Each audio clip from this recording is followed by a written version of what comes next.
So Universal Studios Orlando Resort recently just announced that they are adding another theme park to their resort. They held a press conference on August 1st announcing that the name of the new park would be Epic Universe, and they also put out a piece of concept art. Now in this concept art, we were able to determine, at least through speculation, that the 4 major lands to open with the park would be How to Train Your Dragon, Fantastic Beasts, Super Nintendo Land, and Universal Classic Monsters. So since the announcement, I have gone back and watched all of the original Universal Classic Monster movies from the 30s, 40s, and 50s. That is just the original films, none of the sequels or the get-togethers or anything like that.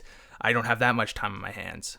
So once again, looking back at the concept art, we can see that it's more of kind of like a European architecture style they've gone for, which makes sense because majority of these monster movies take place in European villages. In fact, the only major Universal Classic Monster movies that don't take place in Europe, or at least are inferred to take place in Europe, are The Mummy, which takes place in Egypt, and Creature from the Black Lagoon, which takes place in the Amazon rainforest. So with that being said, how about we start off by talking about their involvement in the land? You will not remember what I show you now, and yet I shall awaken memories of love and crime and death. So let's start off with The Mummy.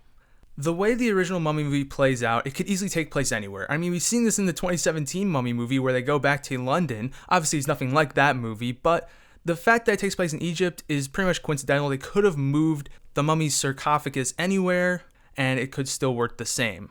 However, that being said, I do think that the mummy would feel a little bit out of place in the architecture that we're seeing in the concept art. It just doesn't really seem to fit him that well. So I'm thinking that maybe his presence would be in a museum or in an antique shop, the way that he's represented in Universal Studios Florida, which is another reason why I don't even know if he's going to show up in this land. Even though that ride is kind of on its last legs, I just don't know if he's going to show up here.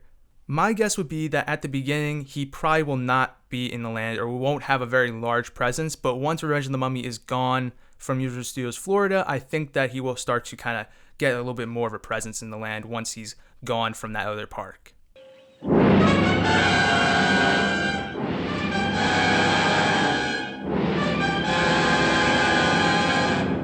So with the Creature from the Black Lagoon, you really can't do that anywhere, right? I mean, it's literally from the Black Lagoon, which is in the Amazons. Like, you cannot move that. So similar to the Mummy, I think that he maybe will show up for like a meet and greet behind glass in like a museum or something like that, or maybe a marine biology center, which would be kind of weird to have in that land, but a museum is certainly possible. And unlike the Mummy, who I'm unsure will even have a presence in the land, I think the Creature of the Black Lagoon will definitely have a presence here and will probably show up in the main attraction, which my guess would be has all of the major classic monsters in it, maybe barring the Mummy just because of his presence in Universal Studios Florida. It's alive! Oh, it's alive! It's alive! It's alive! It's alive! Oh, in the name of God! Now I know what it feels like to be God!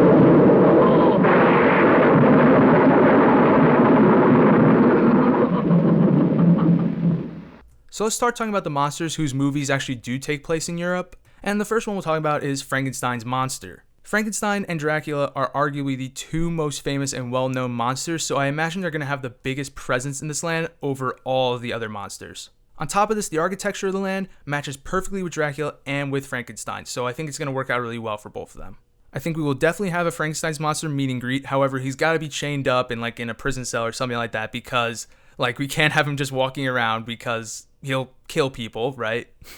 But then I also think that the major attraction for the land could also be themed to Frankenstein's laboratory in that kind of broken down windmill. Now, of course, the ride wouldn't solely take place there. I think that we would eventually start traveling to other locations to see the other monsters on the ride, but I think that the queue and the facade for it could be the laboratory, with a gift shop themed to either Henry or Victor Frankenstein, whatever version you follow, but one of them basically kind of taking advantage of the existence of these monsters and selling merchandise based on them. I think that that could be a good way of kind of shoehorning merchandise into that land. And the other major thing that kind of sticks out to me from watching the movie is that maybe they could have a really fancy sit-down restaurant themed to Frankenstein's manor. That's a possibility. I don't really know though. I don't really think there's much very monstery about it, but I definitely could see it happening. I am Dracula. So let's cut right to the chase here. I said that Dracula's going to have a huge presence in this land, and similar to Frankenstein, I think he has a shot at having the main attraction be themed to him. So instead of the queue and the facade being themed to Frankenstein's laboratory, I think it could be Dracula's castle. And this is what a lot of people are speculating, and what a lot of people seem to want. Personally, I would like to see Frankenstein's laboratory more. I think it's a more iconic location. It would be a lot cooler to walk through than Dracula's castle, especially when Dracula's castle is very barren and empty, at least in the movie. So I don't know about that one. As far as a Dracula meet and greet goes, he can absolutely just walk around in public and take pictures with people because, like, we see him in the movie just hang out with people and no one knows he's a vampire. I mean, he just looks like a normal person, obviously.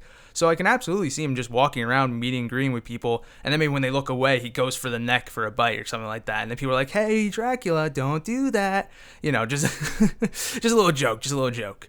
As far as food options related to Dracula, I can definitely see like a wine bar being set up because we know he has all this old wine, but he doesn't ever drink it. So it kind of makes sense if he just sold it off to tourists. And I could also see a meat-based restaurant since, you know, Dracula and his wives and other vampires are obsessed with blood. So that would make sense. I do also think there's going to be a lot of like sounds and noises going off in the background while you're in this land. And I think one of them could be the screeching of bats to kind of indicate that they are vampires afoot. She's alive! Alive! Alright, so Bride of Frankenstein. I think she'll have a pretty big presence in this land, but to be honest, from watching the Bride of Frankenstein movie, which is the only movie I saw that she was in, I have no clue how they're going to use her. Because, in case you don't know, she has very little screen time in that movie, and I cannot discern what they're going to do with her from that. Yes, she looks very cool. She's also the only major Universal Classic monster that's a female, so I can absolutely see her getting a big presence here, but honestly, from what I've seen of her, I have no idea what they're going to do, so I'm guessing that they could probably take a lot of creative liberty here and kind of create their own version of Bride of Frankenstein, since I don't think that the one from the original movie really gives you much to work off of. It came to me suddenly. The drugs I took seemed to light up my brain. Suddenly I realized the power I held, the power to rule, to make the world grovel at my feet. So The Invisible Man is actually my favorite Universal Classic monster. I thought his movie was the best. It's got a nice blend of comedy and horror to it that's just so awesome. I highly recommend you watch that if you're going to watch any of these movies. But that's besides the point. Let's talk about how he's going to be used in this land. Well, for one, I do think he's going to have a meet and greet, but I don't think you're actually going to be meeting with a person. You see, what I really want them to do is just put you in an empty room and say, hey, there's the Invisible Man, say hi, take a picture, cheese. And they just take a picture of you in a room by yourself, but then you get to tell your friends, oh, I took a picture with the Invisible Man. I would actually love it if they did that. They could even throw in maybe like a little animatronic chair or whatever that just like kind of slides back as you get in the room, so it looks like maybe he's standing up or something like that, or maybe a glass that moves on the table, you know, just something to make it seem like he's there, but he's actually not. It would also be pretty cool if they just had like random like villagers walking through the city and then they just randomly say like, oh my god, the Invisible Man, he just touched me, he just hit me. Or maybe they're walking around the carriage and they gets knocked over by the Invisible Man. They're like, oh my god, my baby. That actually happens in the movie, by the way. It's pretty funny. And here's a long shot idea for you. What about a shooter attraction themed to him where he's just kind of throwing up things and they're floating in the air and you have to shoot them while you're on your moving cart? That'd be something. I doubt they'll do it, but that'd be something.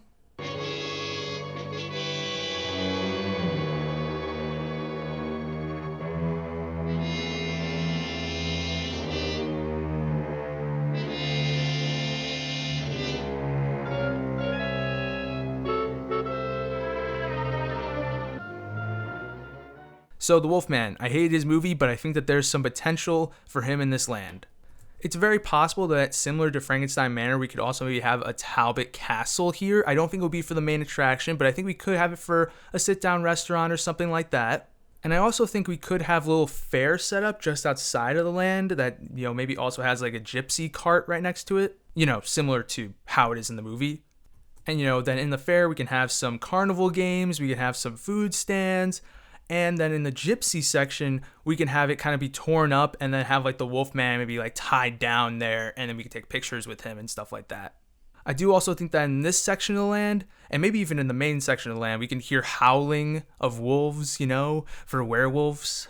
And finally, I think there could also be like an antique shop similar to the one we see in the movie that sells that cane to our main character. I think that maybe we can see something like that. That'd be kind of neat. But if I'm being honest, I think that the Wolfman might even have a bigger presence than this because he is one of the more popular and well-known Universal Classic monsters. I'm just not as big of a fan of him, so I might not be the best judge as to how to use him in the land.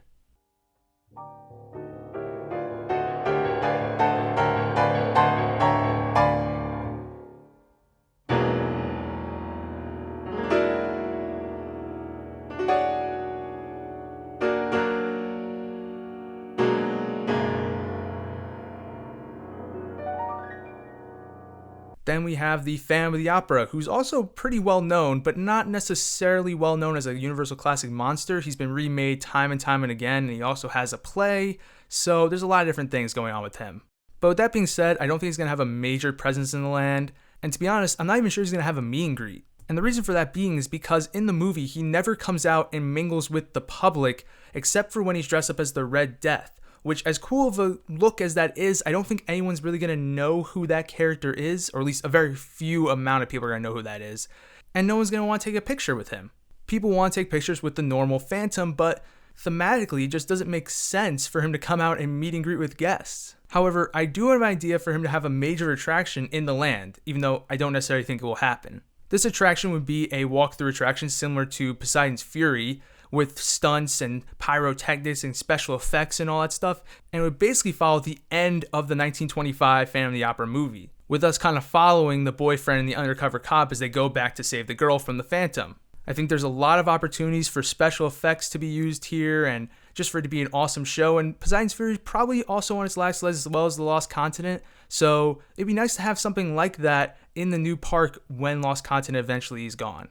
And last, but certainly not least, the Hunchback of Notre Dame. That's right, you probably didn't even know he was a Universal Classic monster, but he is. He was actually the very first one in 1923. But sadly, I don't think he's going to show up in this land, and the reason why is because most people know the Hunchback from the animated Disney film. On top of this, unlike all these other characters, he never got a sequel, he never got a remake from Universal, and it just doesn't seem like even then they really cared about this character. So, sorry Hunchback, maybe you get a little Easter egg here and there, but I think that your actual presence in this land is going to be a no-show. Okay, so anyways, okay, right, I'll tell him. Okay, so I just got some breaking news. Apparently, the Hunchback has a pretty big presence in the Universal Monsters Maze at Halloween Horror Nights in Orlando this year. What does this mean for his presence in the new land? Well, personally, I still think it's going to be minimal, but this does seem like they are leaning towards adding him in the land, and that maybe they're trying to gauge audience awareness and how they feel about the character by throwing him in this maze. Who knows, but they're at least trying to get people to realize he's a Universal monster, so respect for that. So with that being said, thank you guys for watching. Let me know what you guys think is going to happen with this land in the comments, as well as whether or not you want me to do predictions for the other 3 lands in this park. I'd be glad to do them. And with that being said, I'll see you all next time. Peace.